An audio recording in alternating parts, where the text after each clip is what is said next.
Bahujan Samaj party को इतनी बड़ी संख्या में आपने ज्वाइन किया है, सदस्यता ली है, इसके लिए आपका बहुजन समाज पार्टी में हम आपका स्वागत करते हैं और आपको ज्वाइन करने के लिए धन्यवाद भी देते हैं। आज जब हम लोग आपके बीच में हैं तो इस समय से और चुनाव के बीच में 1 महीने का फ़र्क है। पिछली बार 3 जनवरी को 2017 को चुनाव की घोषणा हो गई थी। अगर आज देखें तो दिसंबर का महीना बीच में रहता है, आखिरी हफ्ते में भी हो सकता है और पहले हफ्ते जनवरी में भी घोषणा हो सकती है। लखनऊ का नंबर पिछली बार तीसरे चौथे हफ्ते में आया था, हो सकता है अब की पहले हफ्ते में आ जाए, दूसरे में आ जाए। ये तो जब इलेक्शन कमीशन घोषणा करेगा तब पता लगेगा कि कौन सा चक्र में कौन सा जिला, कौन से जिले वो पहली बार में ले रहे हैं। और अगर हम मान के चलें कि लखनऊ में चुनाव कब होगा तो 2 महीने से ज़्यादा समय तो है ही नहीं जब वोट पड़ेगा, और 1 महीने के बाद चुनाव की प्रक्रिया शुरू हो जाएगी। तो बहुत कम समय है हमारे पास, और इस कम समय में हमको बहुत ज़्यादा लोगों के बीच में जाना है, उनको जोड़ना है, उनको पार्टी के बारे में बताना है।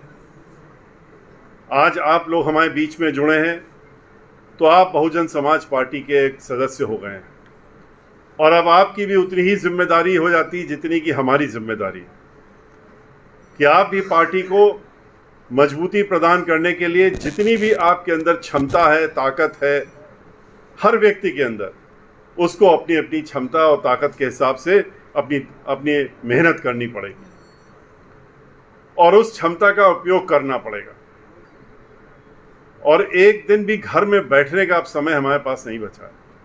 अगर हम 24 घंटे देंगे तभी शायद अगले 1 महीने में हम हर व्यक्ति तक पहुंच पाएंगे जिनको हम पहुंचना चाहते हैं, कि जिससे कि हम उनको अपनी बहुजन समाज पार्टी की नीति और रणनीति के बारे में बता सकें। हमारी पार्टी सर्वजन हिताय सर्वजन सुखाय के बारे में बात करती है। हमारा नारा ही सर्वजन हिताय सर्वजन सुखाय है, और नारा ही सिर्फ नहीं है। बहुजन समाज पार्टी की मुखिया बहन मायावती जी ने अगर ये नारा दिया सर्वजन हिताय सर्वजन सुखाय का, तो उन्होंने उस नारे को अमली जामा भी पहनाने का काम किया। जब 2007 में पूर्ण बहुमत की सरकार उत्तर प्रदेश की बनी, तो आप देख लीजिए, उठा करके पन्नों को पलट करके इतिहास को वापस ले जा करके, ये 10 वर्ष और वो 5 वर्ष, उन 5 वर्षों में सबकी सरकार थी। खास तौर से जो लोग गरीब, जिनके पास नहीं था कुछ, वो लोग, और जो मजबूर थे, जो मजबूत नहीं थे, ऐसे लोगों को, किसी भी धर्म के हों, किसी भी जात के हों, उनको बढ़ाने का काम बहन मायावती जी ने उस सरकार में किया। दिन रात उन्होंने अपनी पूरी मेहनत इसी में लगाई 5 साल तक, कि कैसे हम इनका भी उचित स्थान दें, जिससे कि ये जो इनके मजबूत साथी हैं, जो ऊपर बैठे हुए हैं या जो सक्षम हैं, तो इन जो सक्षम नहीं है हमारे साथी, इनको हम मजबूती दे करके और उनके बराबर में खड़ा कर सकें, जिससे कि ये सम्मान पूर्वक कह सकें कि हम भी आज आपके कंधे से कंधा मिला करके और एक साथ खड़े हैं। हम लोग कहीं दबे कुचले नहीं है, हम भी हमारी भी ताकत बहन मायावती जी ने इतनी बढ़ा दी है कि आज हम भी अपने मान सम्मान और स्वाभिमान के साथ में सर उठा करके खड़े हुए हैं। तो ऐसी ताकत देने का काम अगर किसी ने किया है तो वो सिर्फ और सिर्फ बहन मायावती जी थी, क्योंकि वो इन्हीं के बारे में हमेशा सोचती थी। उन्होंने इन सरकारों की तरह नहीं, समाजवादी पार्टी की सरकार जब आई तो क्या हुआ, पूरे प्रदेश में दंगे फसाद। कौन नहीं जानता मुजफ्फरनगर में क्या हुआ, कौन नहीं जानता पूरे प्रदेश में कितने दंगे हुए। और दंगे होते नहीं हैं, दंगे कराए जाते हैं। अगर दंगे अपने आप होते तो फिर 5 साल क्यों नहीं हुए? 2007 से 12 के बीच में क्यों नहीं कोई दंगा हुआ? क्यों आपस में सब मिल करके रहे? क्यों भाईचारा बना के चला? कोई आपस में मनमुटाव नहीं हुआ। 12 के बाद 17 में जब दूसरी सरकार आई तो उसमें तो कहने की बात क्या, वो तो दहशत का माहौल पूरे प्रदेश में। कोई हर आदमी दहशत में जी रहा है, किसी भी जात का हो, किसी भी धर्म का हो, किसी वर्ग का हो, सबको दहशत में इन्होंने जीने के लिए मजबूर कर रखा है। लेकिन बहन मायावती जी की सरकार थी तो सब एक साथ सुकून से रहते थे। इसी को जानने की जरूरत है। खाली इतना ही नहीं, कानून द्वारा कानून का राज किसने चलाया? हमारे दुश्मन भी, हमारी जो पार्टियां, हमारी विरोधी पार्टियां हैं, वो भी बैठती हैं तो यही कहती हैं कि कानून का राज चलाना सिर्फ बहन मायावती जी को आता है और किसी को नहीं आता। सरकार में बैठे हुए लोग भी कौन सी फाइलें उठाते हैं जब कानून की बात करनी होती है जो बहन मायावती जी की सरकार के दौरान में हुई थी, उसमें ढूंढते हैं, पन्ने खंगालते हैं कि कैसे चलाया, कैसे संभाला। लेकिन इसके लिए क्षमता चाहिए, इसके लिए संकल्प भी चाहिए और दृढ़ संकल्प चाहिए। ये लोग तो खाली ये देखते हैं ये हमारा अपना है, ये इस जात का है, ये इस धर्म का है, ये हमारा व्यक्ति है, इसको इस तरह से करना है। दूसरे लोगों को रोको और ठोंक दो।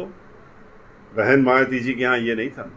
अगर बहुजन समाज पार्टी का भी कोई व्यक्ति हो और यहाँ तक कि मेंबर ऑफ पार्लियामेंट, अगर उसने कानून को अपने हाथ में लेने की कोशिश की तो उन्होंने भी इतिहास रचने का काम किया कि अपने बंगले में, 15 दिन पुरानी सरकार थी 2007 में, अपने बंगले में बुला करके और अपने ही सांसद को वहीं पर हथकड़ी लगवा करके जेल में भिजवाने का काम किया था।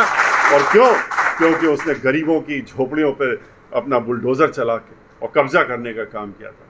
ये सोचा था कि अब तो हमारी सरकार, अब क्या, जैसे कि अब होता है। लेकिन उन्होंने दिखाने का काम किया, अपने मंत्रियों को, मंत्री जो थे उनको जेल भेजने का काम किया।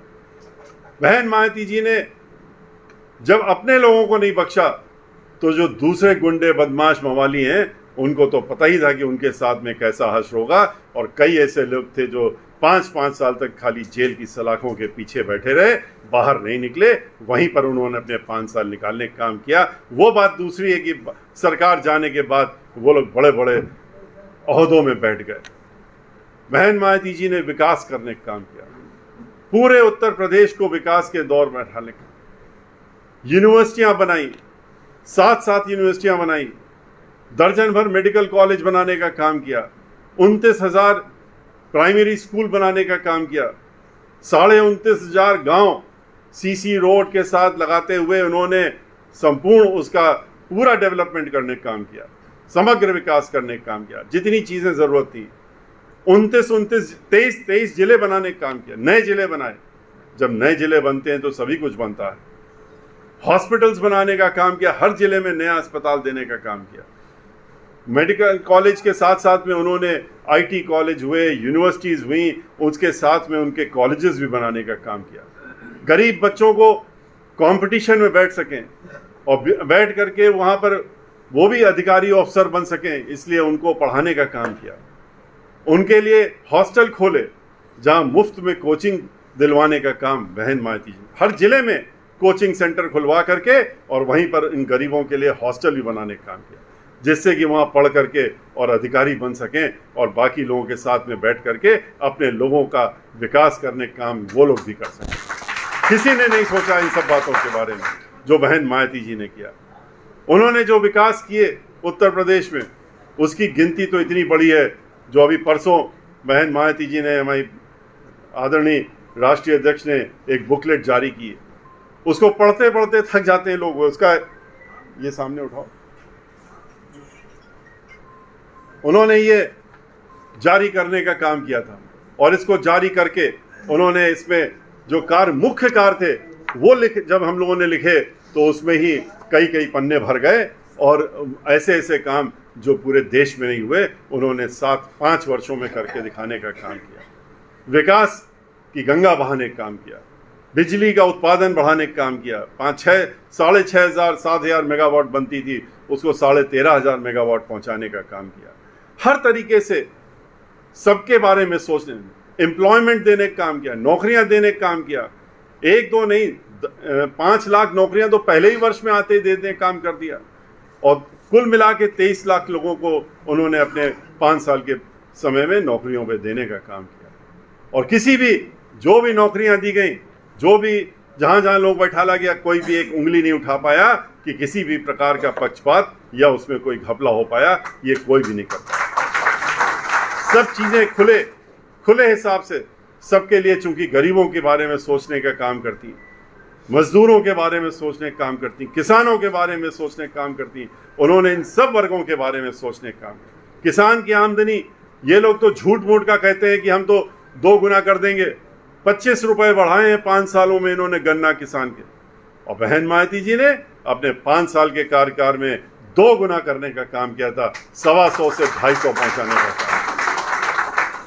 लेकिन मीडिया इनके पास है, क्योंकि मीडिया के जो लोग, मुख्य लोग हैं जो चलाते हैं मीडिया को, वो उनके माध्यम से वही दिखाया जाता है जो कि उनको आदेश होता है, क्योंकि उनको भी अपना मीडिया हाउस चलाना है, उनकी भी मजबूरियां हैं, और चलाना है तो वही दिखाना है जो सरकार कहती है कि दिखाओ, और वही दिखाने का काम करते हैं, और असलियत को छुपाने का काम हो रहा है।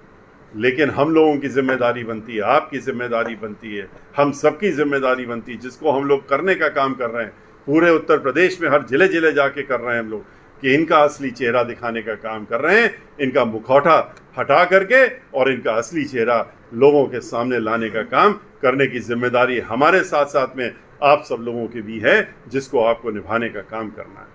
इसलिए आज आप लोग पार्टी के एक वफादार सिपाही बन गए हैं, तो अपने को पार्टी का एक भागीदार मानिए। ये पार्टी अब आज से आपकी अपनी पार्टी है। अपनी पार्टी को सत्ता में लाना है अगर, तो आपको इकट्ठा होकर के अपनी पूरी ताकत झोंकनी पड़ेगी। श्री कायम रजा जी को मानी बहन जी ने अपना आशीर्वाद दिया है, तो ये जिम्मेदारी आप लोगों की बनती है कि घर घर जा करके और इनको जिताने की तैयारी करने का काम करें। और इसके साथ साथ में ये बातें भी सबको बताइए, फर्क बताइए जो अभी की सरकार है और पिछली सरकार और जो हम लोगों की सरकार थी, और बताने का काम करिए कि कैसे समाजवादी पार्टी की सरकार आती है तो खाली गुंडागर्दी, माफियागर्दी, लूटपाट और फिरौती, डकैती, बलात्कार ये होता है। और यही सब इस सरकार में भी हो रहा है। जो कहते थे कि हम महिलाओं की सुरक्षा करेंगे, कौन सी सुरक्षा कर रहे हैं महिलाओं की? हर 2 घंटे में तो आज तो रिपोर्ट है, जो सरकारी रिपोर्ट है उसके हिसाब से, नेशनल क्राइम ब्यूरो की जो रिपोर्ट है उसके हिसाब से हर 2 घंटे में एक महिला का रेप हो रहा है उत्तर प्रदेश में। क्या यही महिला सुरक्षा हम लोगों ने मांगी थी और इसी की उम्मीद की थी इनसे? बहन मायावती जी का समय याद करिए, जब महिलाएं अगर रात में 12 बजे भी किसी को जरूरत पड़ती थी घर से बाहर निकलने की, तो वो हिचकिचाती नहीं थी, अपने काम से निकल जाती थी, क्योंकि उसको मालूम था कि उसकी तरफ कोई गलत आंख उठा के नहीं देख सकती। क्यों? क्योंकि उसको ये भी मालूम था कि उत्तर प्रदेश की मुखिया बहन मायावती जी।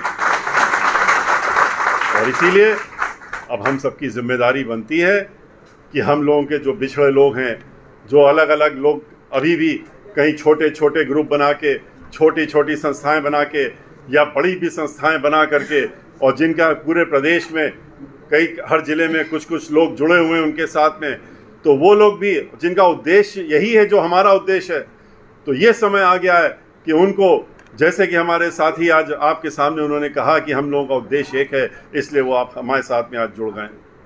और इस तरह से और लोग भी जो हैं उनको भी ये देखना पड़ेगा कि हम बट नहीं सकते इस समय। अगर बटेंगे तो फिर से फायदा इन्हीं लोगों को होगा जो बांटने का काम करते हैं, जैसे अंग्रेजों ने किया था।